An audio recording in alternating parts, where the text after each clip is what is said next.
My journey after bachelor's degree is pretty far back, so I would need to think about it a little bit. But I graduated from Obafemi Awolowo University, just like my friend Mr. Abdul, and I studied architecture, and I graduated in the year 2002. And I remember graduating, and it was the most I don't know, I was happy and sad because I was happy because I was leaving school. I was sad because I was leaving school confused, more confused than I went in, less confident than I went in, less self-aware than I left in than I went in, and with much less weight on my body than I went in. So school was a traumatic experience for me. I tell my wife this every time. Whenever I think about school, it's like a nightmare. And school, up to that time, had always been a nightmare because I never did well in school. From primary school to secondary school, primary school was really bad because um, I was always like 32nd position out of like 36 people in the class. Secondary school was no better, but I was average. University was just terrible, was hell, because it was a very oppressive environment where I was in an environment where lecturers did not really care about students, and it was evident that they didn't care. In fact, you could see that there was a lot of spite towards students. In my time, I don't know how it was when, by the time Abdul was there, but in my time, in my department, it was very spiteful. And it was almost like if lecturers didn't want you to do well. So a lot of people left school with a deflated esteem. You left school deflated. You left school feeling like if you had to go out to beg for a job, your esteem was not high. And that's how I left school when I left school in 2002. I was looking for myself. And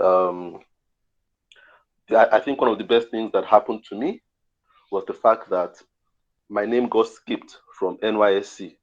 So I didn't go for National Youth Service with my mates.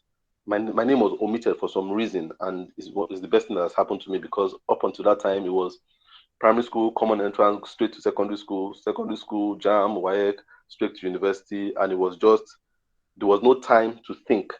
This was the first time I had nothing. I had a whole year to think. And NYSC in my day then was not a time we didn't have batch A, batch B, batch C like people have now. If you missed the year. You had to wait till next year. So I had to think of, man, I have a whole year of doing nothing. What do I do with this year? At first I was sad, but then it made me think. And I started thinking, Tola, what do you like to do? Obviously, you don't like architecture. So what would you do? So I realized I kind of set myself and went back into my youth, and I realized I love to draw.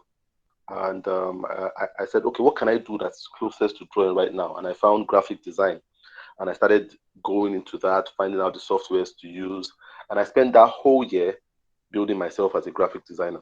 While my mates were posted to different parts of Nigeria, I wasn't distracted. I was focusing on myself, and it was the most enjoyable year I had for a very long time. And the next year, I went for my NYSC, and I worked in a Ministry of Housing, and that was where it was confirmed to me that I didn't want to be a designer.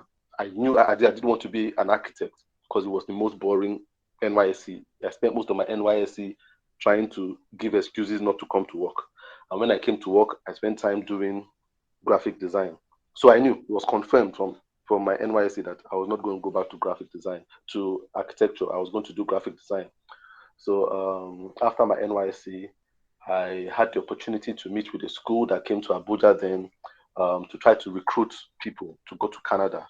And this was in the year 2005. And 2005, people were not rushing to go to Canada then. Canadians were begging us to come there. So they came and I was like, Canada, I don't want to go to Canada. That place, nobody goes there. It's cold and stuff. But we were begging people. It was almost like handing out visas then. So I went there and I remember my mom told me this is your opportunity to go abroad and study this graphic design. You understand? And the school was relatively cheap then because they wanted people to come to Canada. So I went there and I did my postgraduate in interactive multimedia. And for the first time in my life, I did well in school. For the first time in my life, it was a strange experience, but I was the top of my class. I was on President's Honor Roll twice, and I knew that this was what I wanted to do. And after I left Canada, when I finished from school in Canada, I worked for a bit, and I came back to Nigeria because it was always my dream to set up my own company in Nigeria, and that's how I started my company. I started as a design company, then I evolved it into an identity design company, and now it's just generally a consulting company.